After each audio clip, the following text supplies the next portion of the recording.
Welcome back into the Jordy Culotta Show, driven and powered every single day by Go Chevrolet. Check out our friends online at GEAUXchevrolet.com. You can stop in and see them there. They have a used car lot right here in Baton Rouge that is located on the corner of Sherwood and Florida, or stop in and see their brand new car lot over there in Laplace online, GEAUXchevrolet.com. End of an era last week at LSU and in college baseball, as the sport was glued in on the announcement of Paul Mainieri announcing his retirement on Friday. 15 seasons at LSU, so decorated, a college baseball Hall of Famer, obviously, most active wins, got his 1500 win during the last SEC regular season weekend over in College Station, now sits at 1501, and got the call yesterday from the NCAA. Tigers are still alive here in the 2021 season as Coach Mainieri and the crew are headed up to Eugene, Oregon, and they'll open up with Gonzaga on Friday night. So a lot of exciting people here in South Louisiana looking for some more Mainieri magic, as we have seen so many times over the 15-year run. And now welcome into the conversation LSU head baseball coach Paul Mainieri here with us on the Jordy Culotta Show. Good morning, Coach. Thank you for the time. Good morning, Jordy. It's good to be with you. Yes, sir. You mentioned last week that you were in a peculiar spot because you were in unfamiliar territory in not having baseball to play during conference week, and you opened up your press conference saying, I don't know what I'm going to do. Simple question. What'd you do last week? Well, we weren't used to having to play the Tuesday game at the SEC tournament because usually we finish in the top four during the regular season standing. So that in itself was unusual. We only had to do it a couple of times during my time here at LSU. And then we had never lost when we had to play that game. So we were eliminated after one game. We took a couple of days off, and then we practiced on Friday and Saturday. And actually, the kids responded very well to it. I thought the practices would be very lackadaisical, not knowing if we were going to have our season continue with the announcement on Monday. And the kids wouldn't be very motivated. But actually, they, as they've done all year, they just kind of roll with the punches. And they actually went out and had a couple of good practices. And we tied up a few things, and of course, towards the end of the week, things kind of took a turn personally for me, where I made a decision that it was time to step down as the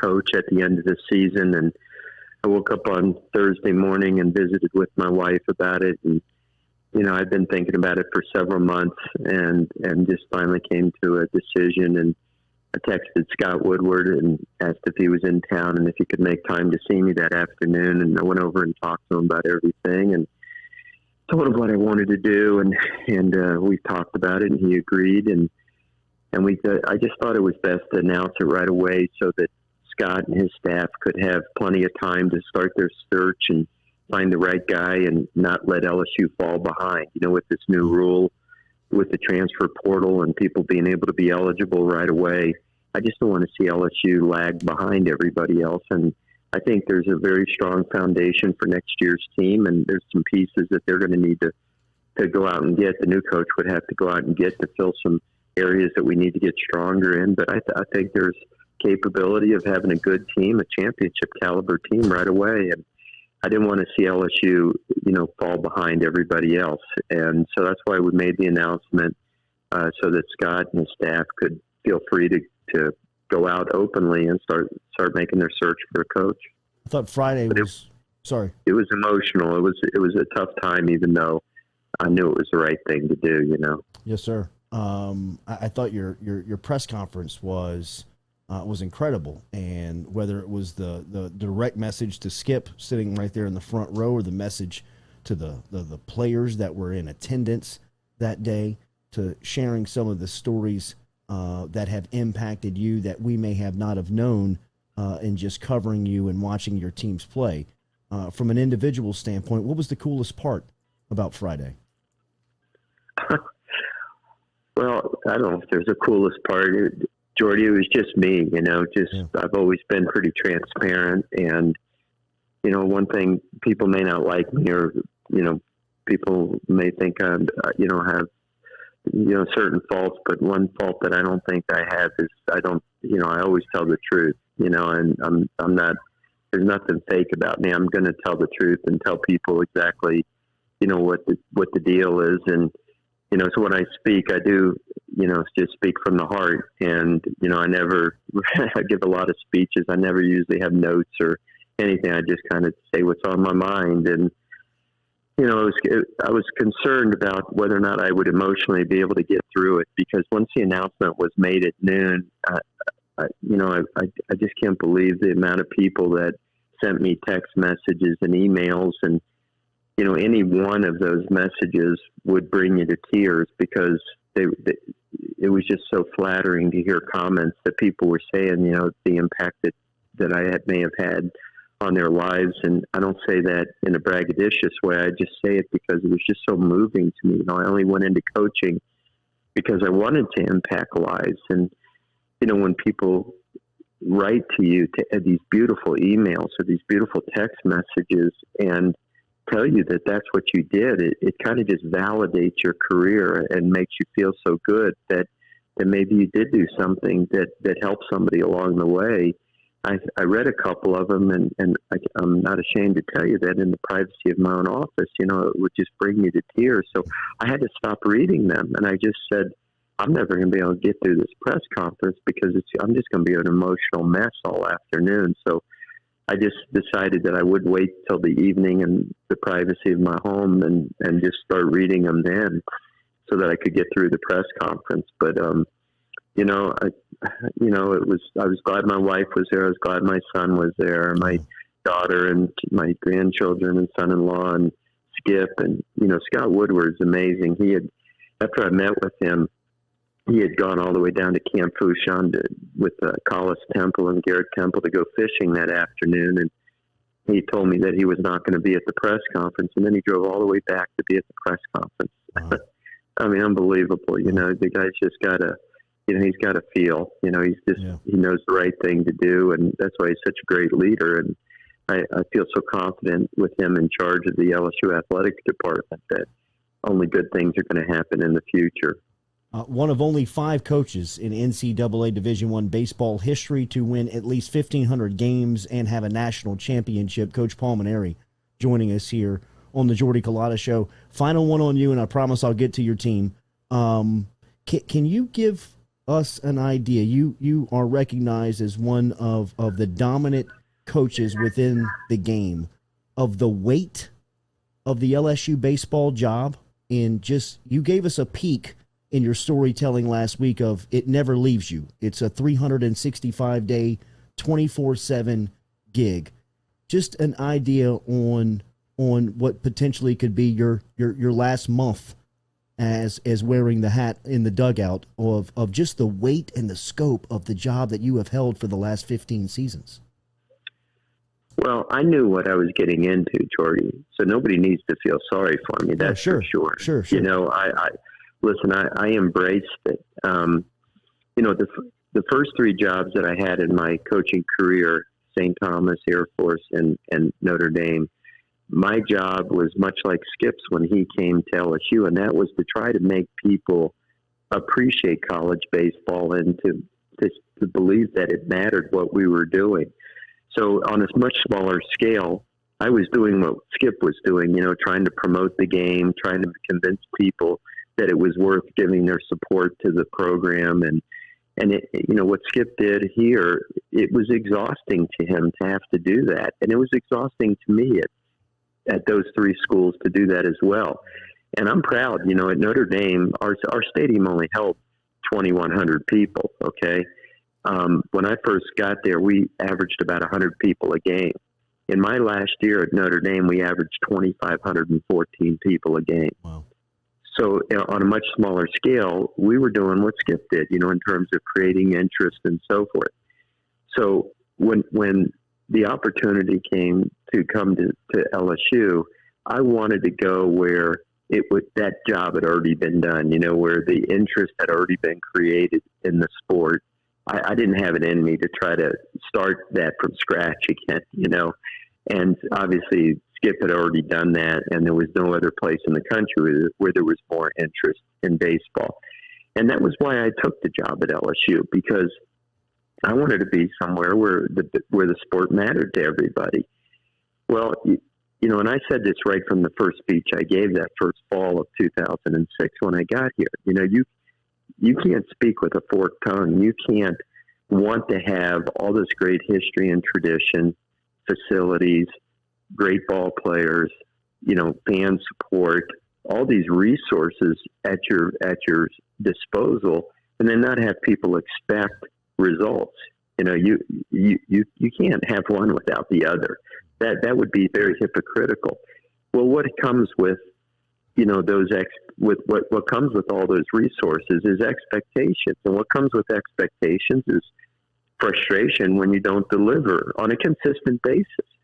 Sometimes the expectations are unrealistic, and I think everybody knows that. Really, you can't win. You can't win every game. You can't win every game by 10 runs, and I know that. And most people that are rational of thinking know that. And that's why it never bothered me when people would criticize or people would get frustrated. I wanted to make people happy. Nobody wanted to win more than I wanted to win. I can assure you of that. And when we didn't win a game or we didn't win a championship, it was it made me very distraught. And I carried that burden, and I wanted to win very badly for the people of Louisiana, for the people of LSU, for the people of Baton Rouge. And I feel like over the course of most of my career, we had a good amount of success, and I was very proud of that. Was it as much success as Skip had? Of course not. Nobody's had this much success as Skip, and I don't think anybody ever will. Yeah. The game has changed. There's just too many good programs out there. It's so difficult to develop a dynasty. Even if you look at the schools that you think have the greatest advantages, a Vanderbilt, people make a big deal about how they have unlimited scholarships and da-da-da-da. They've had the number one ranked recruiting class for 10 years in a row or whatever. They haven't won championships at the level that Skip has won them. Nobody does. There's just too many good programs out there. So, I'm smart enough to understand that you can't do that. And what you can do is have a very good program, a competitive program, be in the hunt every year. And I like to think that we've done that, and I'm proud of that. But, there's a lot of pressure that comes with it. And I feel like that, I've enjoyed that pressure. I've enjoyed that expectations. I love to roll out of bed every year and feel like you got a realistic chance to compete for Omaha in the national championship. And, that's what gets me going. And I love that so many people care about the program. I love to stand on the top step of the dugout and look around Alec Box Stadium. I almost feel like I have to pinch myself as though, any second now my mom is going to shake me and wake me up, and everything's just been a big dream. Paul, it's time to go to school. That's been a big dream, Yeah, right. And hey, I've loved that. It's what I wanted. It's a dream come true. But it's also, it's been a lot of pressure, and it hasn't beaten me up really. But at the same time, I've had this neck issue, and I'm wondering if the stress is what's causing some of the pain. And now if I walk away from the job, I'm hoping that maybe some of this pain will be relieved and I can enjoy life a little bit more by being pain-free. This is the $1 million question. I'd imagine that you'll be asked countless times working up to Friday. You've been in this situation, I believe 11 times as LSU's head coach, and you've never thrown your ace in game one. Is that a strategy you stick by, or what is the thought process going in to Eugene versus Gonzaga? Well, this is the problem with not hosting and being a number one seed you can't play it the same as you would at Alec Box Stadium. We're going up against Gonzaga, and they have a really good number one ace as well. His numbers are really good. He pitched a no-hitter earlier this year against Pepperdine, and I think he's 7-1 with a very low 2 ERA. He's got 100 and something strikeouts in 76 innings. So, you can't anticipate going out there and scoring, 7, 8, 9 runs against a guy like that. So we're going to have to go with Marceau in game one and just take it one game at a time. And we need to win that first game, Jordy, because we're playing the night game. And if you lose, you got to turn around and play at 1 or 2 o'clock the very next day. I don't want to do that. And if it means that we have to go against the number 1 seed in game 2 with your number 2 pitcher, well, you do that. You just got to take them one game at a time. It can be done. I believe it. And we got to win that first game against Gonzaga, and that's where our full attention is. So, yeah, Landon Marceau will get the ball against them. Absolutely. Great news. Breaking news here on the Jordy Culotta Show. Landon Marceau going to go on Friday in the opener versus the Zags for the Tigers. Coach, you mentioned it on Friday. You thought you guys were going to get in. You were talking it into existence. It seemed like at the press conference that it was going to happen. Were you surprised to see you guys get the call yesterday, I guess, and the landing spot of Eugene? What did you make of it? Well, it's funny. We've had 3 times we haven't hosted in my career, and we've always been sent to the West Coast. I don't know why that is. There's a tournament right up in Ruston, Louisiana. Why could we just be sent there? I thought they were sending you to South Bend. I thought they were going to send you there. I wouldn't have minded that. It would have been kind of a nice news story, but I would have had a chance to see my son who works up there, and my grandson and my daughter-in-law. But 3 times we've gone to L.A., we've gone to Corvallis, Oregon, and now we're going to Eugene, Oregon. Look, I'm not complaining. I'm happy we're in the tournament, and we're going to go out there and enjoy the adventure and hopefully come back with a regional championship. But I always worry because these committees are not very transparent, Jordy. God knows what goes on behind closed doors. And I've had my heart broken before when I thought we really deserved it. I thought we deserved a bid in 2011. Heck, we had a 23 RPI that year with a 36-20 record. We had a sweep of Fullerton, a sweep of Wake Forest in our non-conference. And that was when Fullerton was ranked like 8th in the country that year, and we didn't get a bid. And I thought that was a fiasco, to be honest with you. So I've had, heartbroken situations before. So you try to temper your optimism because anything can happen. And I wanted to prepare our kids to, show dignity in class if we got disappointed. But I felt that we deserved to be in. And as it turns out, we weren't even one of the last 4 in. So wow. I guess we were pretty comfortably in. And if I'd have known that, I wouldn't have stressed so much. Yeah, for sure. What are your expectations around Giovanni this weekend? Yeah, he should be ready to go. That hamstring's been an issue for him all year, as we know. But the kind of pitcher that we will be facing on Friday, Giovanni needs to be in there because we've got to have some left-handed bats in there. This guy's especially tough on right-handed hitters because he's kind of got that low sidearm, low 3/4 sidearm kind of across your body delivery, kind of like a Lewis Coleman. And he's going to have a little more trouble with left-handed hitters, I believe. So Giovanni's got to be in there. We may even, surprise some people with another person in the lineup that would kind of catch everybody off guard just to try to get another left-handed bat in the lineup. So I think Gio's ready to go. He had a good day of practice yesterday. Without tipping your hand, does that stabilize second base? Does that move Drew back to second base? Let's leave it at that. I gave you guys enough juice this morning. You were great this morning. I was pushing my luck. I apologize on that. What's the schedule like this week? Well, we're going to practice. We practiced last night. We're going to practice at 1 o'clock today, and then we leave tomorrow morning. We'll pull out of Alec Box Stadium at 9 a.m., wheels up at 10. We've got a charter, hopefully, that'll go right into Eugene. Won't have to make a fuel stop anywhere along the way. We gain 2 hours when we get there. So we should get in around 1 o'clock local time out there. Eddie Smith has gotten us a field at a junior college for late afternoon just to get out and stretch our legs and get a little light practice in. We'll have a Friday practice on the game field for an hour and 15 minutes. And then, of course, we tee it up on Friday. Coach, you obviously recruited all these players and have a special relationship with them. And after your announcement on Friday, do you think this helps them kind of let it all hang out one more time for the skipper?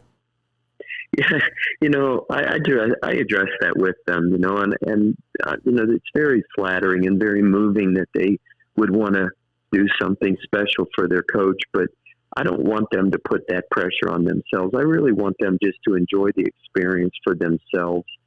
This is their chance. This is their time in college, and I just want them to go win for the sake of winning and enjoying the experience and trying to move along in the NCAA tournament. I've had 39 years. I've had plenty of wonderful experiences, and I think somebody said I haven't even counted it. Somebody said this is my 21st NCAA tournament. Wow. When I was a young coach, I prayed to be in the NCAA tournament. But listen, I've had so many. I can't even begin to identify all the wonderful experiences I've had in this job at LSU and at Notre Dame and other places. So I just want these kids to have a great experience because they only get to do it for 3 or 4 years of their life. I've got to do it for the majority of my life. So I'm flattered that they want to do it for me, but if it motivates them a little extra, it'd be great because, it might mean something extra special to them, but I don't want them to put extra pressure on themselves because of me. That was one thing I was concerned about. I want them to just go to enjoy the experience, represent LSU, and go win for the sake of winning, just to let it rip and have fun. It'll be fun. LSU in the air and traveling out to Eugene to face off against Gonzaga. Landon Marceau will get the start for the Tigers here for Paul Mainieri as he announced his retirement on Friday, and good feels around the program heading into the postseason. Thank you, as always, for the time, Coach. Looking forward to catching up with you after the season and after Omaha. Thank you for the time. Okay, sounds good. Thanks, Jordy. Yes, sir.